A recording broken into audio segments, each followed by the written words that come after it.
Welcome once again to the St. Francis Yacht Club Wednesday Yachting Luncheon. The view is beautiful, as always, out our windows. And so since we have this sort of tape delay, you're going to keep seeing the latency in our system. It's actually me ventriloquisting the screen. It's not really the tape delay. Let's see a little bit about future speakers. Next week, we'll have the traditional father-son luncheon. And come by, we'll have a shanty singer. We'll have shanty singers. We'll have the bowling tying contest. We'll have all kinds of other different kinds of activities. And it's the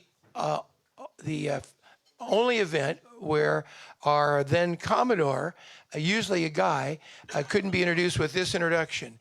So please welcome the first female Commodore in the history of the St. Francis Yacht Club, our own Teresa Branner. Welcome, Teresa.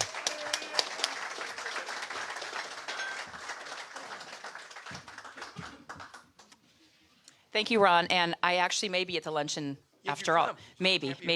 Well, I won't try to be a boy, that's for sure. A tomboy, maybe. Welcome, everybody, members and guests, those of you in the room and tuning in online. It's always a pleasure to see you here and also hear comments that we have during the presentation. So really looking forward to today's speaker. We have a beautiful day here in San Francisco and a terrific friend of sailing, Gary Jobson. Looking forward to hearing him talk. He comes here, I guess, frequently. He was just here for the Rolex Big Boat Series in September. So anyway, really looking forward to today's presentation, and it's great to see you again, Gary. Thank you, Teresa. In the beginning of January, on the 9th, you can come by and hear about Paradise Bought and Built, the discovery and settlement of Tinsley Island. We've got 6 Tinsley founding families who will be here to talk all about the purchase of the island, the development of the island, and so on. And then the San Francisco Science Sailing Center will be here. Jim Hancock will be here to talk all about the brand new Sailing Center. Our Vice Commodore Paul Heineken will be here also in January to talk about the year ahead. He and Pam Healy will give a talk about the very active calendar we have. In the end of January, Bill Chrysler will stop by to talk all about the St. Francis Sailing Foundation and how it was that we had 5 Olympians in Rio at the last Olympics from our yacht club. You'll hear about a history of the Delta in the beginning of February, and 4-Star General will stop by later in February. We've got incredibly cool speakers for the whole first quarter, but this is always a good news, bad news story, right? So the good news is you're here for lunch. The bad news is to introduce today's speaker. Just the awards he's won are literally 4 pages. So you need to make dinner reservations. It is the case that of all the folks I've introduced, and he reminded me I've introduced him 7 or 8 or 9 times at our yacht club over the 4 decades or so that we've known each other, it is always the most incredible to sort of like try to do a quick summary of Gary's background, because literally it is that many pages long. Just the halls of fame. How many halls of fame has he been named to? How about 12 halls of fame? Just the halls of fame. And he's only raced 5,600 races, darn it. And he's only been the 3-time All-American, 2-time Collegiate Sailor of the Year. And of course, there was that time in '77 when he and a guy named Ted Turner won that thing called the America's, as Tom Blackaller would call it, the America's Boat Cup race. The America's Boat Cup race. They won that as well. And over all these years, it turns out that Gary Jobson has grown from being a great sailor to being, in fact, our most universally admired ambassador for the sport of sailing worldwide. While many people race, and lots of people think about winning, one person thinks about how to improve the game. And that is our great speaker today. Please welcome Gary Jobson.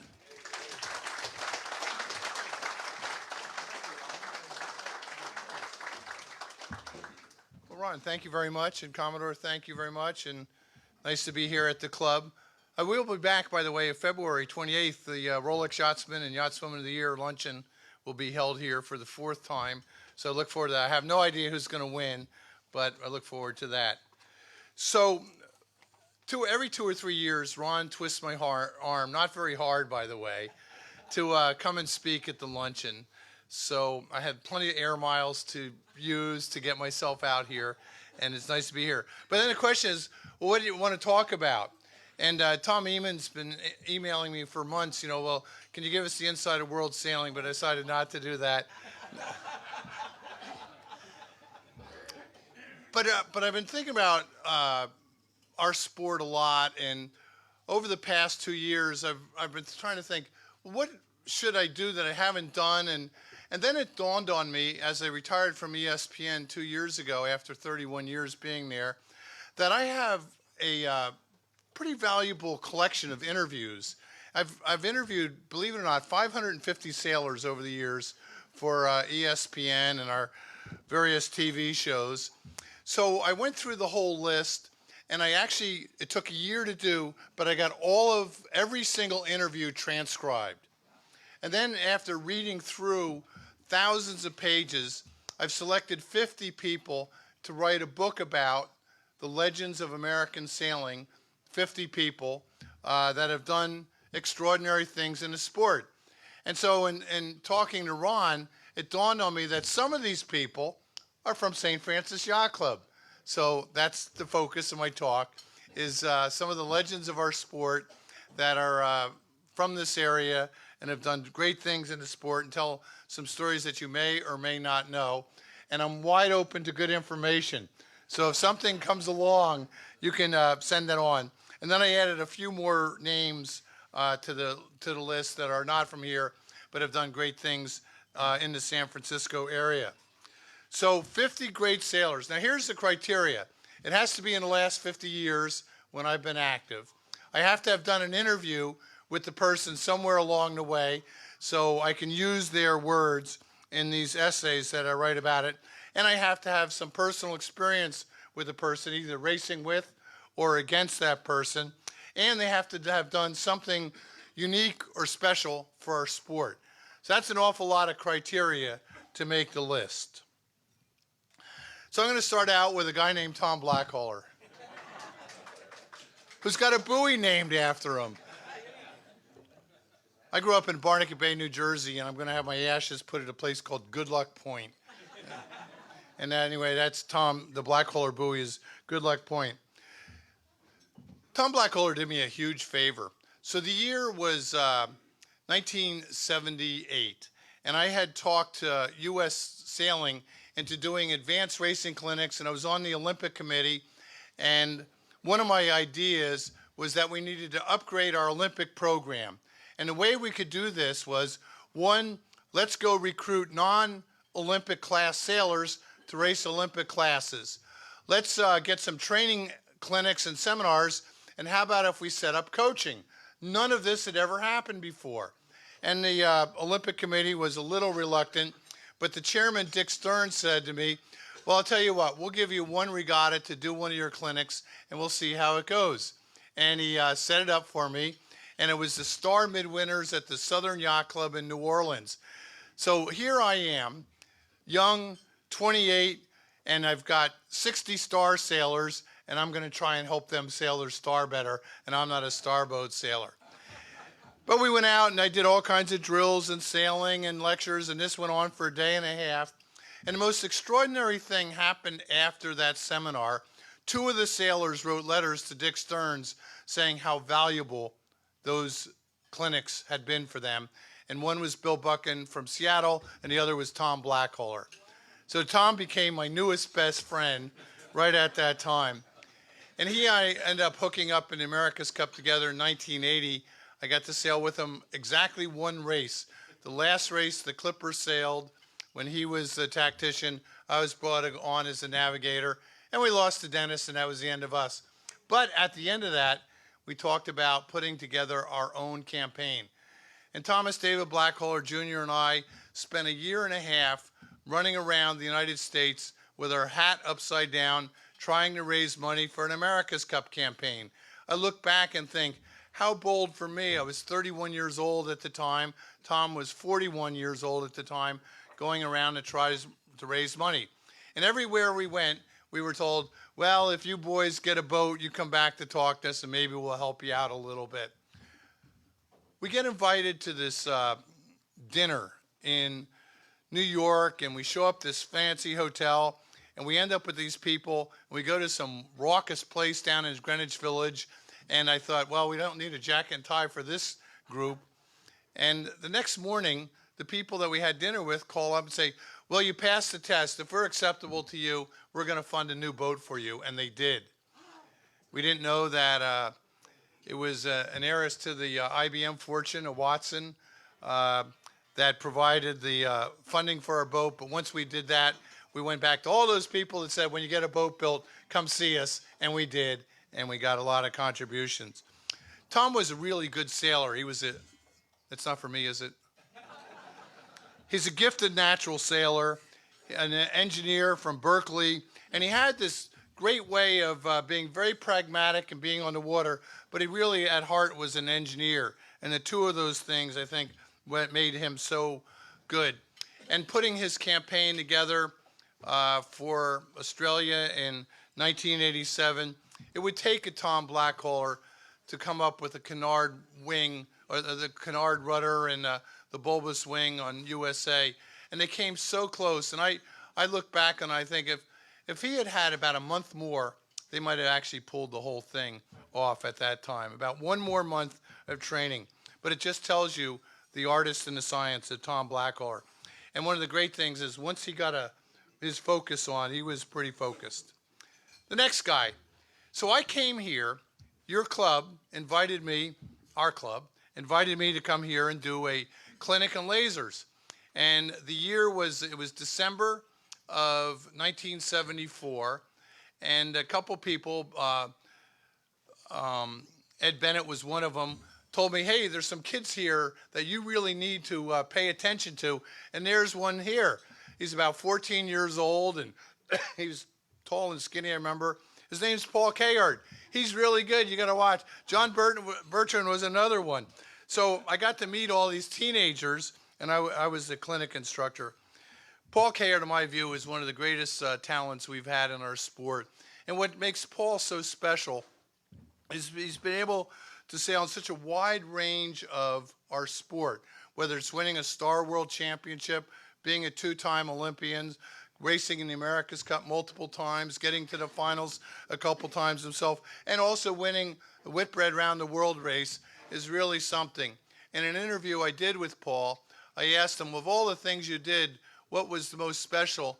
And he told me that becoming comfortable sailing in the Southern Ocean in the Whitbread Round the World race, where he was so nervous the first time he was in the Southern Ocean, but became comfortable, and that's where he ended up getting ahead of the others and winning the race. And then one other story about Paul. So I'm the tactician for Bill Koch on Matador Squared. And Paul is the skipper of Il Moro de Venezia. And it's pretty heated between these owners. These guys don't like losing. And we're on port tack, and here comes Il Moro on starboard tack. And the question for us is, can we make it or not? And I declare as a tactician, we can make it. It was closer than I thought. To quote an Italian, it was a close, but not too a close. But I gave Paul Cayard great credit. He was at the helm at the time, and he didn't squeeze up to try and get us or bear off. He just kept it straight, and I think we made it. I thought we were going to make it by 5 or 6 feet. We made about 1 or 2 feet. But I give Paul Cayard great credit that he didn't hunt us down. He just played it straight, and I admire him for being able to do that.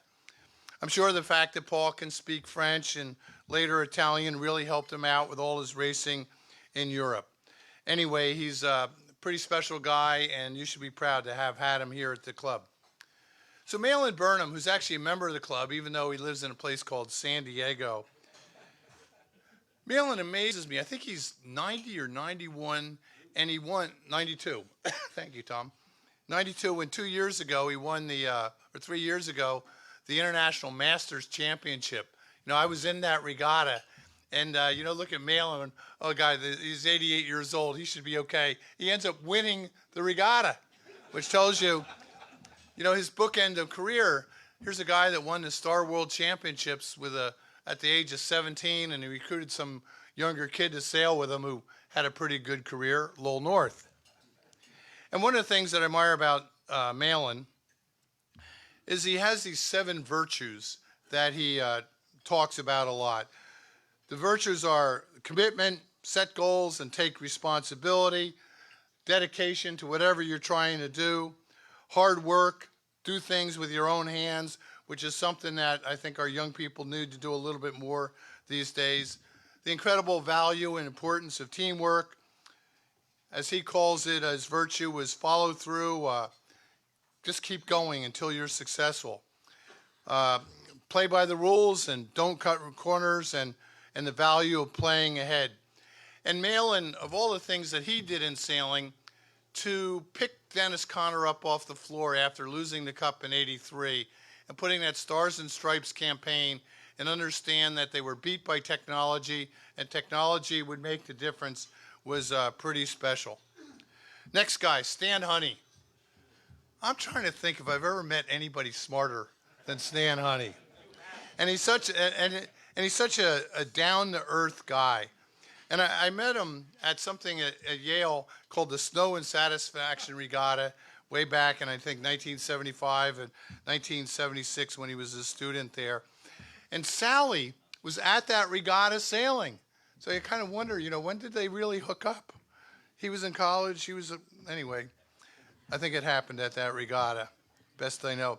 But Stan, I heard him do a lecture about a year or so ago, and it was on navigation, and they have these club nights, kind of like your luncheons, and usually you want to speak for 30 to 40 minutes max, and after an hour and a half, he was still going on navigation, and nobody left. Everybody's, because he was that good and that interesting. And the lesson from Stan is that he prepares more than anybody else in anything he does. And those graphics he did out here on the bay for the America's Cup in 2013 were pretty special. Another young guy that I got to race against, who's a longtime sailor from this area, is John Kostecki. John Kostecki, think about it. He's won the round the world race, he's got an Olympic medal, and he's won the America's Cup. Who here can say that? And one of the things that makes him so good is he has this very unique ability to ask probing questions. He doesn't assume anything. And the first time I got to know John was in the Olympic Games in Busan, South Korea. I was doing the NBC coverage that year, and he was sailing the Soling, and he was so steady. He was young, but he was steady, and it was a lot of days with big breeze, and you could see that he was pretty special, and his career speaks for itself. He's a guy that seems to sail without emotion. He's an excellent tactician, and he's just dogged out there. Another member who I have on my list who lives down in Newport Beach, Andy Rose. Andy Rose is a special guy. He's a very clever tactician. I think he was the engine behind Argyle Campbell when Argyle was winning first the Governor's Cup and later the Congressional Cup. And Andy has sailed with many of the best. He's a Stanford graduate. He became a lawyer for reasons that I don't know, but I'll figure that out in my next interview. But anyway, I find that he's a very smart guy, and the significance of Andy is he always seems, every time I hear about him, he's doing something for somebody else. Getting that fleet, the Alan Andrews 22s for the Governor's Cup was pretty special. So those are some of the people that I find are kind of unique and done great things from this club. Now, there's a few others on the list that I thought I would talk about. How about Buddy Melges? Buddy's doing okay. He's 88 years old. He's still going duck hunting all the time and feisty. In my view, Buddy Melges is probably the best American sailor of our age. Olympic gold medalist. He steered the America's Cup, America Cube to victory at the age of 62. The helmsman at 62 in the America's Cup. I mean, I don't know how long Jimmy Spittle's going to go, but 62 is a long way away from him. But Buddy's a gifted natural sailor and super smart. And he showed up here in the Berkeley Circle in 1972 when every notable that you can think of was racing in the Soling Olympic trials that year. And Buddy opened with a 5th place. The next race, his mast went over the side. So here Buddy Melges, who'd been doing well in the Soling, opens with a 5th and a DNF, did not finish, and came back with 3 seconds and 3 firsts to win the trials. He was very prepared, sailing on the Berkeley Circle in June in heavy air for the heavy air that was expected on Killerbacher Bay in Germany, and it was light all week, and he still got the gold medal. Buddy Mogas certainly impresses me about that. And then he showed up. He got into a new class, and he wanted to know more about this particular class. So he went and crewed for a guy named Ding Schoonmaker. And Ding Schoonmaker had won the Star World Championship. I think the year was 1975. And Ding had a guy crewing for him named Jerry Ford. Well, at those Star Worlds in 1975 in Chicago, President Jerry Ford showed up at the invitation of Mayor Daley to welcome the group. And he singled out Ding Schoonmaker and his crew, Jerry Ford, another different Jerry Ford. And a year later, Buddy invited himself to sail with Ding Schoonmaker in the Star to learn what it was all about. And then he decided to go out on his own. He showed up here in the Berkeley Circle and showed everybody his stern of his boat. It was a pretty remarkable experience. And then to watch him steer America Cubed at the age of 62 in 1992 was pretty special. So another guy on my list, I went to his 80th birthday party last month. He's doing okay. And I kind of chuckled to myself here that I came with this guy to the bay to race 6 meters. Pretty cool. And upstairs here, we're having dinner, and a guy named Tom Blackaller decided that we ought to have a wager on all the races in the 6 meter. And as only Ted could say to Tom Blackaller was, "Well, Tom, how much you got?" And Tom, after getting off the floor from that one, said, "Well, how about $1,000 a race?" At which point O.L. Pitt said, "Oh, hell, at that rate, we could go a couple thousand years." Anyway, Tom clobbered us out there on the race course. But Ted Turner, you know, people know Ted these days from starting CNN and all his philanthropy he's done and winning the World Sailing. But I was alongside Ted for quite a long time and got to be his tactician. I can tell you, he was quite a good sailor. He was a natural sailor. He did not like to practice. He just liked to go out and race. But he sure was good at it, and he was colorful, and I think our sport misses him. But we do get him out there every now and then. Which brings me to the next guy. So this guy, you know, Tinsley Island, you know, we got to leave here. It's getting there. And he's got a helicopter picking him up off Tinsley Island during the stag cruise. So I jumped on with Dennis Conner to take the helicopter off Tinsley Island. I don't know if you allow that very often. But anyway, Dennis Conner is interesting to me. You know, there's really kind of two Dennis Conners in my view. There's the one on the boat, and then there's the one on land. And they're very different people in a lot of ways. On the boat, Dennis is fun. He's got this unique way of always asking questions. So, Jobson, what do you think? Should we go left or right? And you wanted to have an opinion. And then you'd go the other way, but at least you got to hear your opinion. But I think the strength of Dennis Conner is he just worked more and longer hours than anybody else. And he, too, like Kastecki, had this ability to ask a lot of good questions. And that sure helped him out along the way. So those are a few of the people that, oh, wait a minute. Sally Honey's on the list. 2-time Yachtswoman of the Year. Stan's only won once. She's won twice. I mean, she's a great 505 sailor. And I called on Sally for a problem that we had when we had you might remember, low-speed chase in the 2012 Fairlawns race. Which was a sad event. And that was one of 4 events like that happened in 2011 and 2012. And as president of U.S. Sailing at the time, I wanted to kind of get to the bottom of these things. Why did they happen? And what can we do about it to make our sport a little bit safer?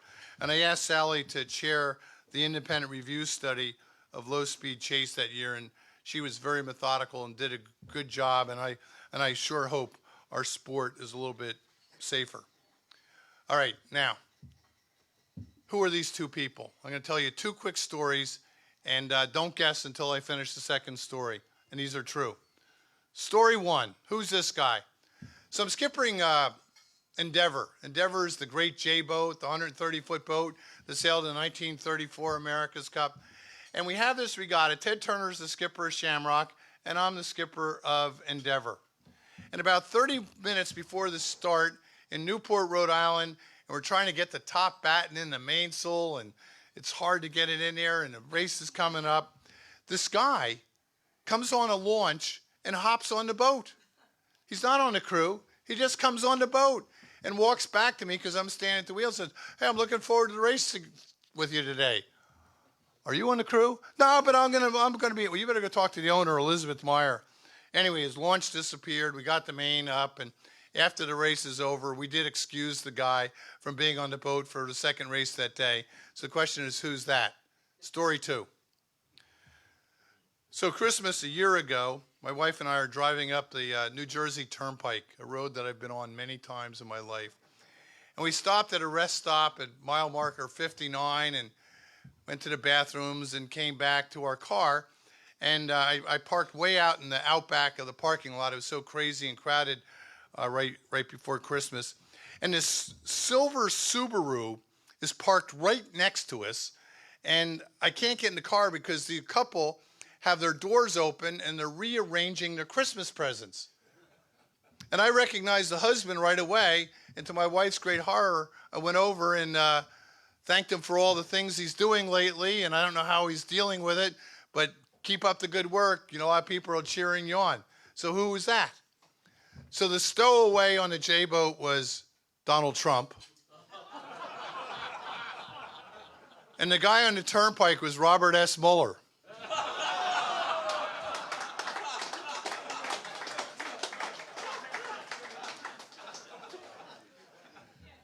So you never really know who you're going to run into in this sport. And I haven't seen Donald Trump around the waterfront since then. But anyway, he did do one race on the J-boat. And he had the wrong kind of shoes on. And his butt got wet. And it's just...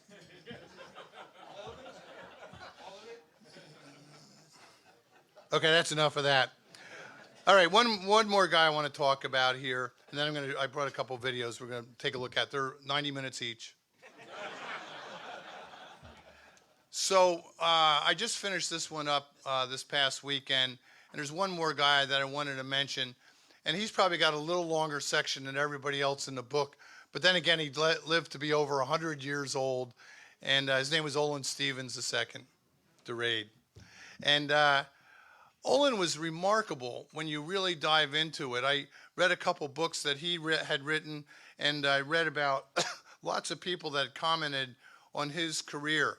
I mean, he grew up, he started life in the Bronx, and his family wasn't into sailing. His father sold coal, retail coal. But they had a little place up in Cape Cod and went to summers, and he and his younger brother Rod had a 16-foot sailboat, and they started sailing. He went off to MIT, but he left after a year. He had jaundice and had to drop out of school. So he started designing boats on a drafting table and had a little bit of a knack for it. He would say many times in his writings that he wasn't a great draftsman, but he sure was a great designer. And the man, think about this, won 8 America's Cups with his designs, won 15 Newport to Bermuda races, and had 2,200 designs in the inventory of Sparkman and Stevens. What a remarkable career. So now it is August of 2008. Olin in April had turned 100. And I'm on this vessel in the Eggemogan Reach in Maine watching this race, and I'm sitting next to Olin Stevens. And DeRaid is in this race and doing pretty well. There were 75 boats in the Eggemogan Reach, and there I'm sitting next to the great Olin Stevens. And after a while, you know, and he's kind of studying, he's looking at DeRaid, and, you know, I'm just kind of watching him look at the scene. It was kind of foggy. And after a while, I couldn't help myself. I said, "So, Olin, what do you think of the day?" And he says, "I probably should have made DeRaid a little wider." I mean, he got commissioned in 1930 to build this boat. They won the Transatlantic in 31, and here we are in 2008, 77 years later. I probably should have made the boat a foot wide. Okay. I think the rate's doing just fine the way it is, but it tells you a little bit about it. Yeah, well, you've done a great job with it. So anyway, those are my stories. I have lots of work to do. The book will be out, I hope, by June. The New York Yacht Club is celebrating its 175th anniversary in 2019, and I hope to have this book out by that particular time. So those are my stories. Thank you.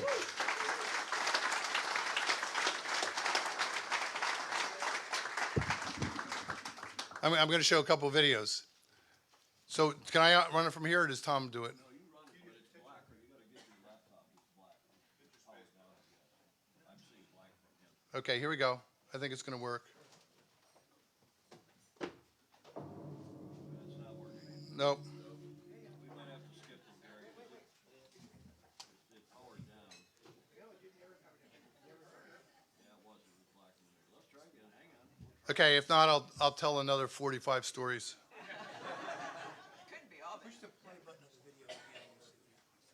Try again, Tom. Oh.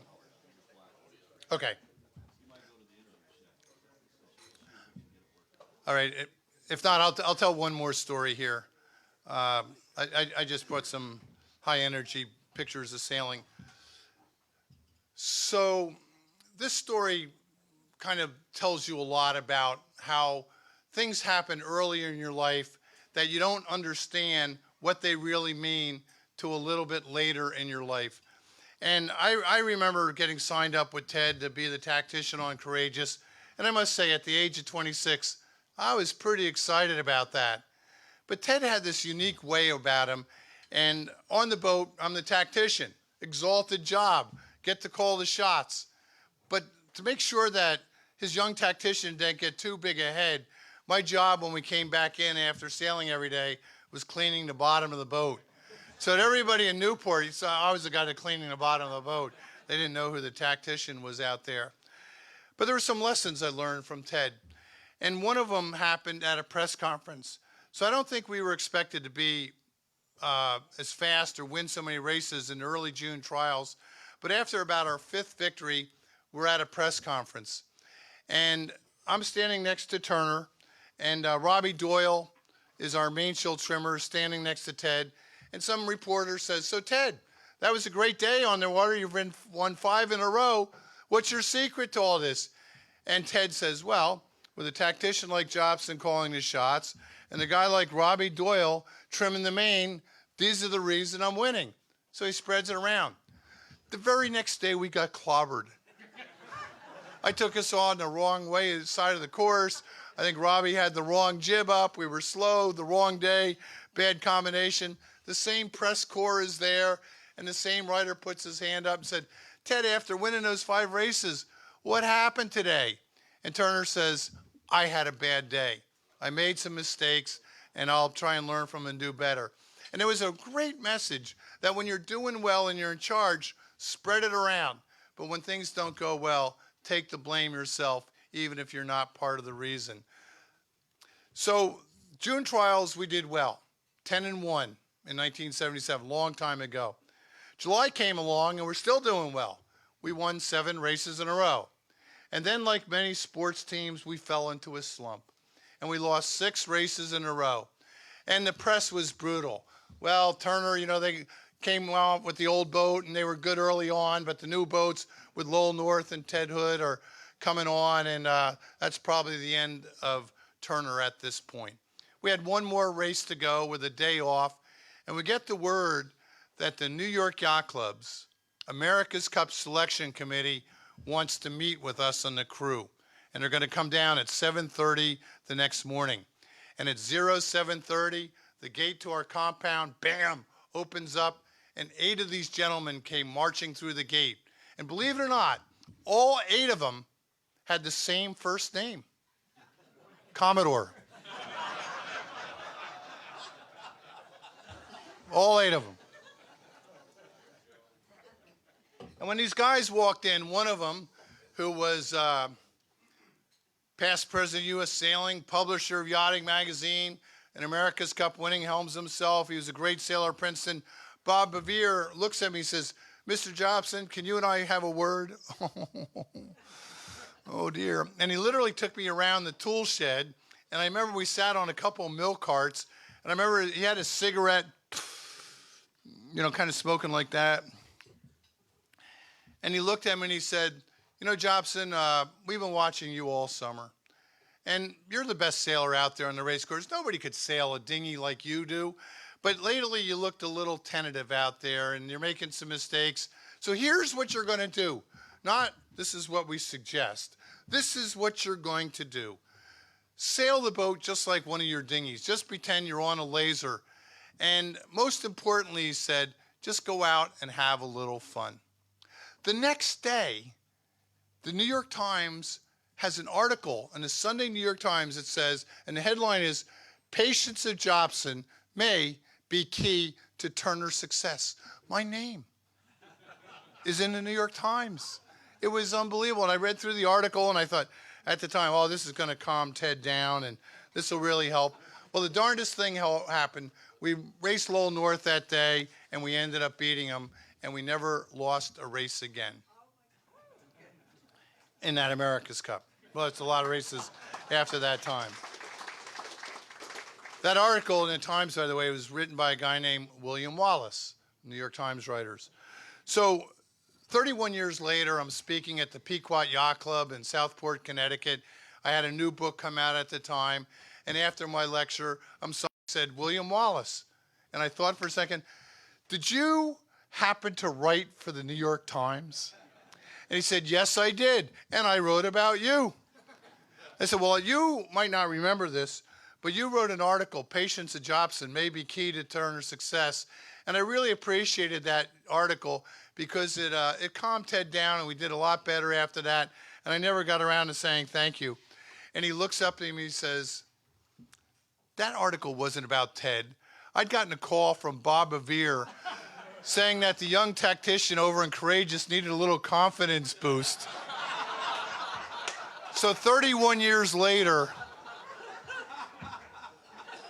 I realized the long tentacles of the New York Yacht Club stretch pretty far. So anyway, that's my little story on that. Listen, our video, any success?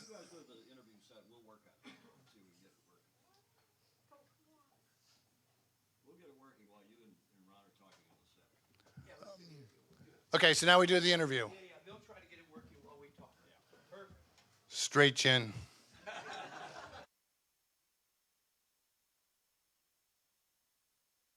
For you, mate. Welcome again to our Wednesday Yachting Luncheon, live from the St. Francis Yacht Club. Our speaker today is the famed Gary Jobson for Holy Cow, whose background is so long we could be here until dinner and tomorrow if I was to recap it again. So Gary, as one of the most accomplished sailors and leader in the world of sailing in history, what can we learn from failure? Tell us a story. Some of those people that I just talked about have found a way to overcome adversity. I mean, think of Ted Turner and Mariner in 1974, this hopelessly slow boat that was inadequate. His tactician was Dennis Conner. The boat was slow. And to come back out of that and find a way to win, that victory inspired him that if he could do that in sailing, he could do that in a lot of other things. We got it working? We're all done. Okay. We're done.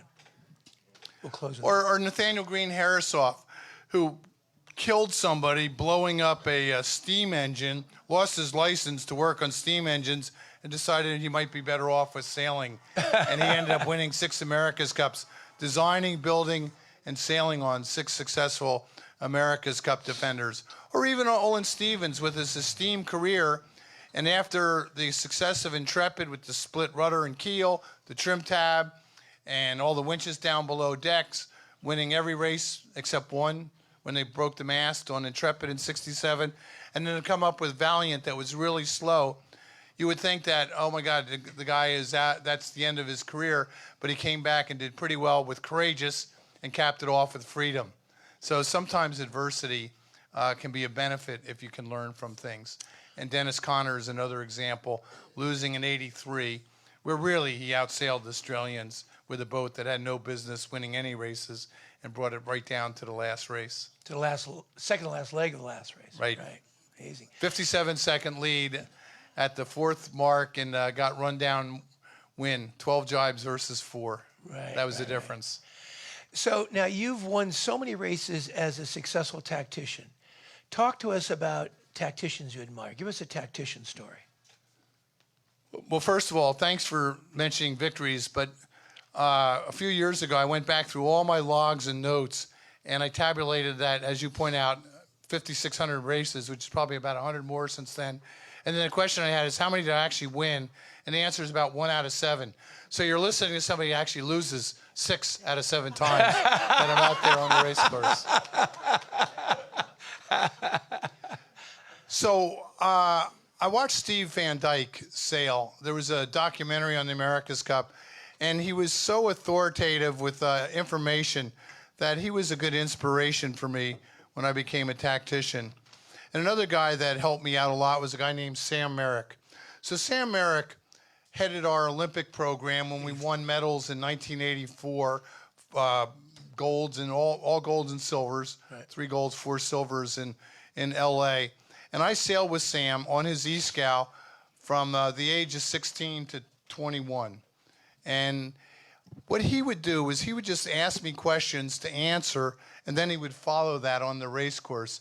So he was teaching me to be a tactician by asking me questions. So I thought that was a pretty good routine. I think that Dennis Conner is a great tactician. John Kostecki is a great tactician. Paul Cayard. And what bonds all these people is they have this great ability to look out of the race course and take the long view and then deal with the local situation at that moment, but always going for the long view. And that's what separates the greats. So now you've written 19 books. Talk to us a little bit about your book writing process. Do you start with outlines? Do you have a kernel of an idea? And do you have more than one going at once? Talk a little bit about that. So every time I get into a book, about a third of the way through, I say, what in the world did I say I would do this? It's certainly not for the money, and they're hard work. But this book that I'm working on right now is great fun because I'm doing research and finding out really cool things about people that I interfaced. And when you dive into their backgrounds and read their interviews, there's such little nuggets and little gems that come along that people need to know. So my process on the book is, the hardest thing about a book is figuring out what you want to write about. Then once you do that, and because I'm on lots of airplanes, I make long lists and outlines and then try and corral them. It's like a TV show to put it in some kind of order. And then once you have that, dive in and do the details. And then the fun part is the writing.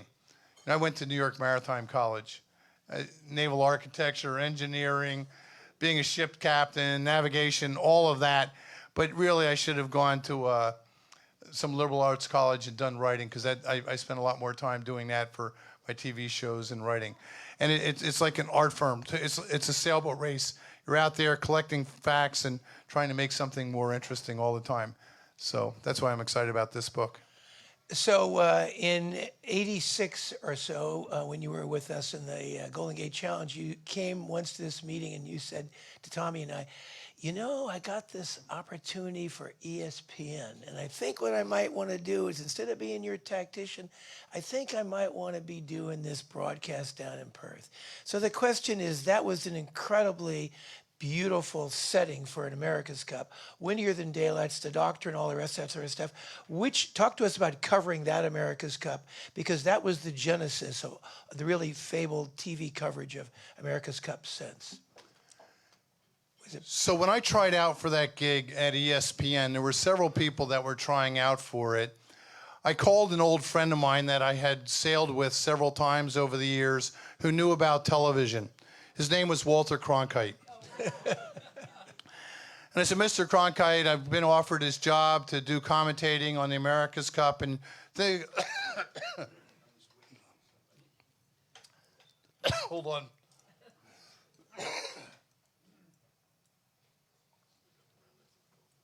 Straight gin. Straight gin.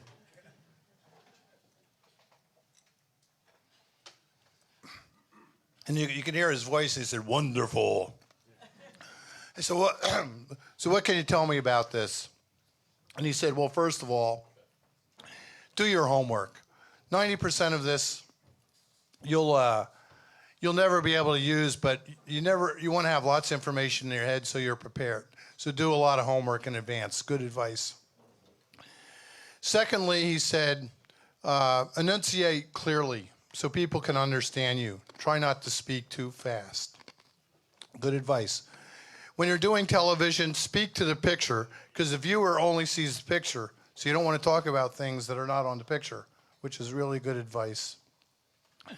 And then he also had some great advice. He said, and if you don't have something interesting to say, don't say anything at all, which I thought was really good advice.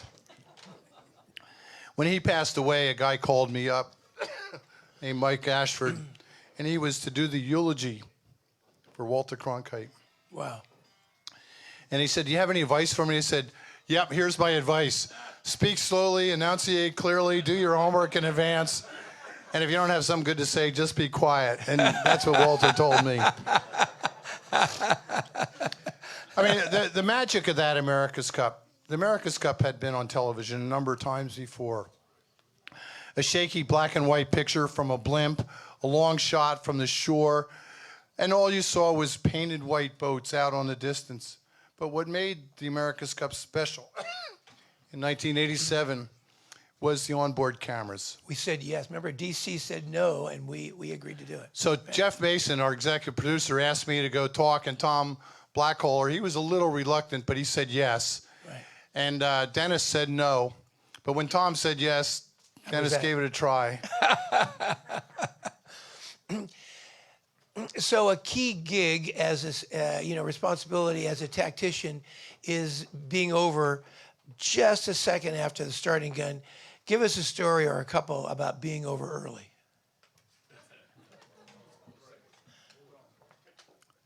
So the year is 1970, and I'm steering Shields in the national championship. And I think it was race 2. We got a great start. And right at the pin end, and we ended up winning the race. I was 20 years old. Shields Nationals, there were 60 or 70 boats, and we won the race. And Butch Ulmer, Almost Sailors, was the PRO of that regatta. And I'll never forget, we crossed the line in the lead, so excited, and we didn't get a gun. And I circled around and said, well, how come we didn't get a gun? Oh, you were over the line at the start. 21 years later, I'm racing in the Etchells World Championship. And I think it was about race 4. We had a great start, and we won the race. And we didn't get a gun on that one, and Butch was still the PRO. Hey, we didn't get a gun. Yeah, well, you were over the line at the start. So anytime I see him as a PRO, I'm nervous. Sometimes when you're over the line at the start, it's not the end of the universe, because it forces you to go the other way on the race course or do something a little different, and you can make up a lot of time.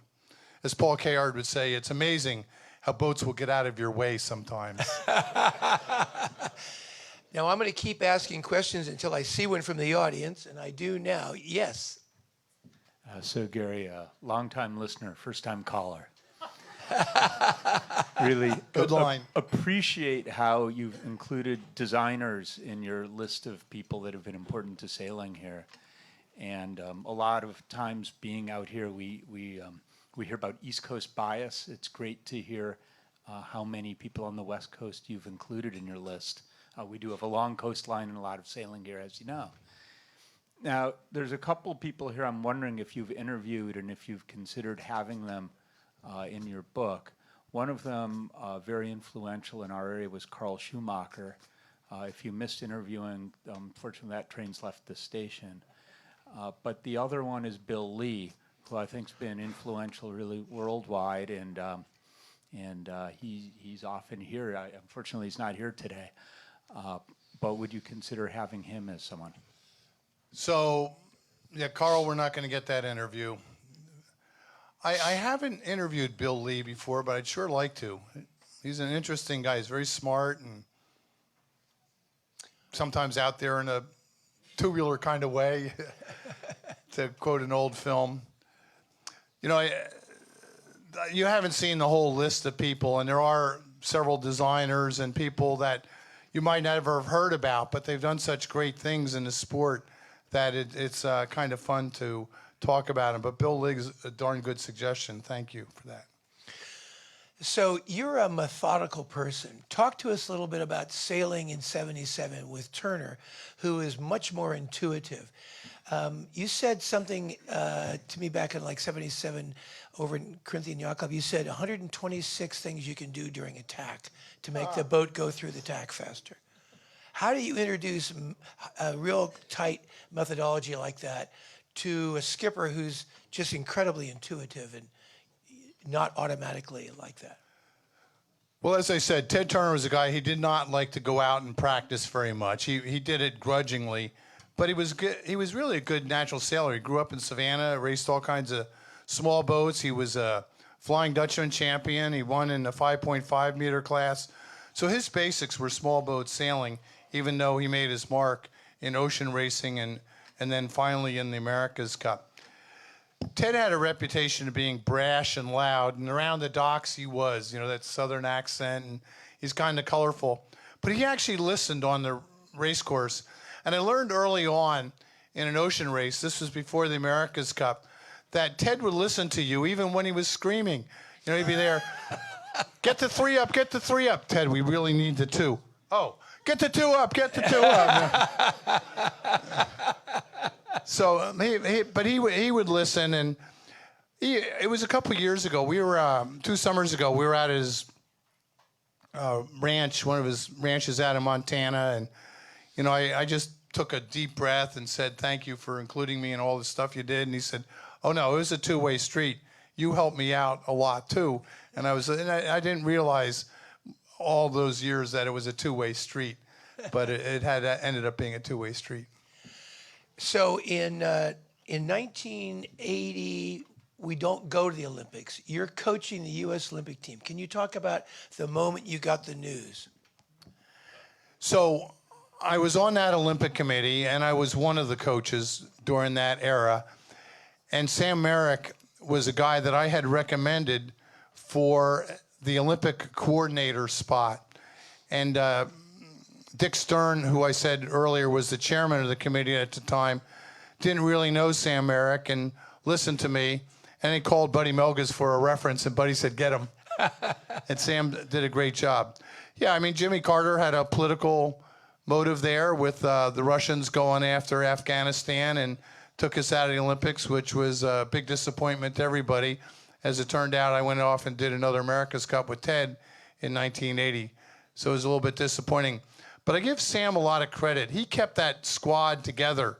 John Bertrand, Robbie Haynes, Buchan, Benjamin, and they all ended up winning medals in '84. So that training was not for naught. Right. And our team was really strong in '80, and they were even stronger in 1984. And I give Sam Merrick a lot of credit for that. Question from the audience. Steve the Bone Taft. I think you just answered my question, but follow up on Lance's comment about West Coast sailors. There's a guy who won the '80 Olympic trials. He won a Soling World Championship, 3-star World Championships, and an Olympic gold medal. And I was wondering if you're going to include him of your 50 top sailors. He's a complete antithesis of Ted Turner. A guy named Bill Buchan. Billy. Yeah, Buchan's on the list. Absolutely. And he got into the National Sailing Hall of Fame 6 years ago. Yeah. 5 or 6 years ago. And I got a really thoughtful interview. And I've seen him around the docks and talked to him a bunch of times over the years. And he always seemed kind of quiet. But once I got that tape rolling, boy, he was talkative. And yes, he's absolutely on the list. Yes, Another sir. question Mr. from the audience. McNeil, Commodore. Commodore John McNeil. Thank you. Got to stand up, Johnny. Oh, man. Here we go. Here we go. Air is much better up here. Gary, first of all, I'm proud to say, and I hope everybody around here knows that you are a member of the St. Francis Yacht Club. 21 years. 21 years a member. It's all right. I'll sign the chit. Don't worry. I think it's 21 years, isn't it? But yeah, There we go. There we go. you've alluded a couple of times about the whole business of surviving adversity or falling down and getting up and whatever. And every time you talk about that at events we joined together in, I remember '03, and usually we're together at leukemia events. That's a great overcoming of adversity. You could chat about it for a bit because you were already in it by then. So in 1993, I was at a meeting at ESPN, and a lot of producers and commentators were at this session. And they asked everybody, so what charities are you involved with? And I was saying, well, I'm involved with some junior sailing and, of course, our Olympic program. And while you ought to be in a charity in something other than your own sport. And a week later, I got this phone call to, would I be a spokesman at an event we're going to try and raise money through a sailing regatta, and we're going to call it the Leukemia Cup. So I showed up at this press conference, and there were 8 people there, 7 on the committee and 1 writer. And the darndest thing happened. We raised $30,000 that weekend, but 100 boats showed up. So a couple months later, I got invited to a meeting with the Leukemia Society people, and I put my hand up. I said, they're sailing all around America. We could do lots of these regattas. And the answer is, great idea. Why don't you be our chairman? So thinking about ESPN, what charities you're involved with, I said, okay, I'll do it for 3 years. Anyway, I lasted 25 years. Raised $60 million. Yeah, a lot of people involved, but we raised over $60 million. And the ironic twist of fate for me was 10 years later, 2003, to get diagnosed myself with non-Hodgkin's lymphoma. And I'll tell you, that was one tough test to go through something like that. I did 2 bone marrow transplants throughout that process. It was a 2-year battle. But I'm quite lucky because all the money that I raised for research, in the end, I ended up being a recipient of that research, so I could be here today. So you never know how things are going to go.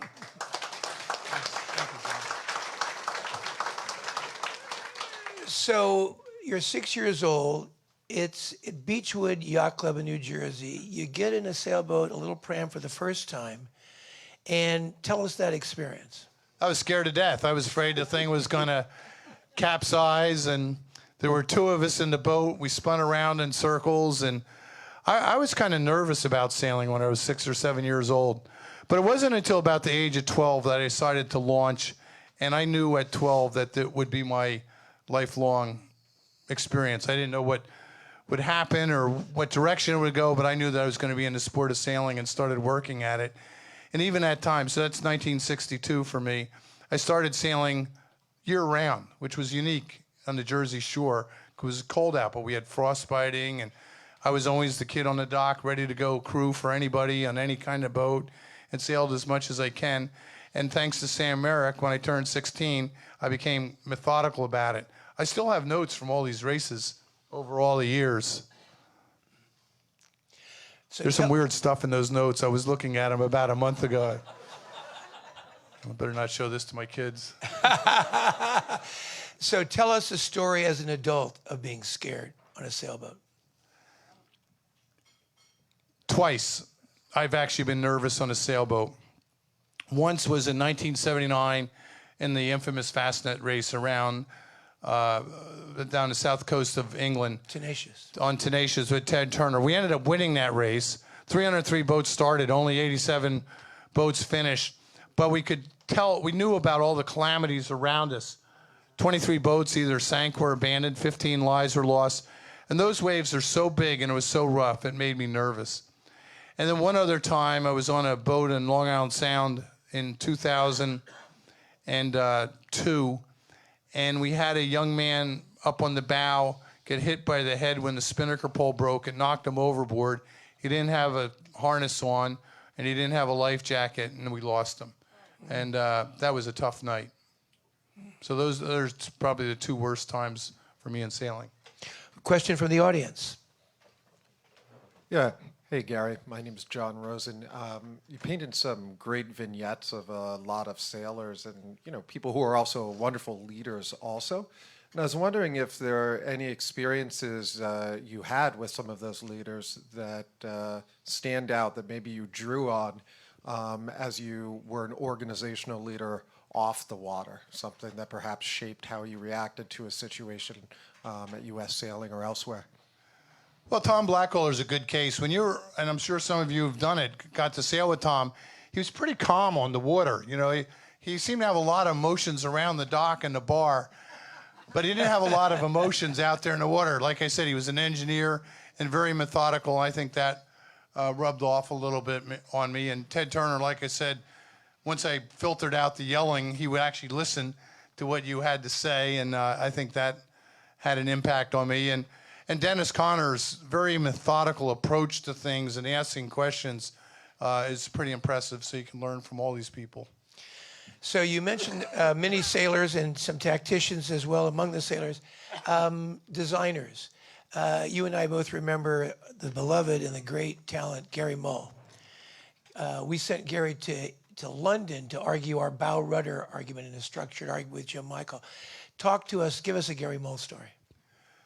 Well, Gary Mull sailed with us on the 6-meter, and he was kind of fun. To sit there between Gary Mull and Ted Turner was a great thrill.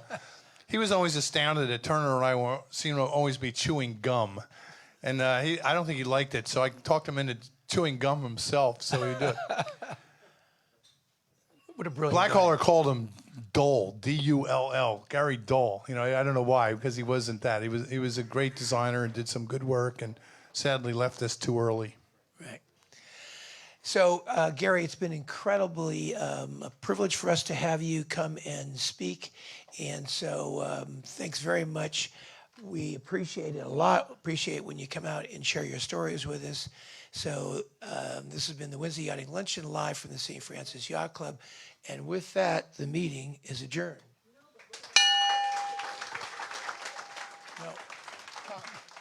No video. We're not going to do the video. Not going to do the video.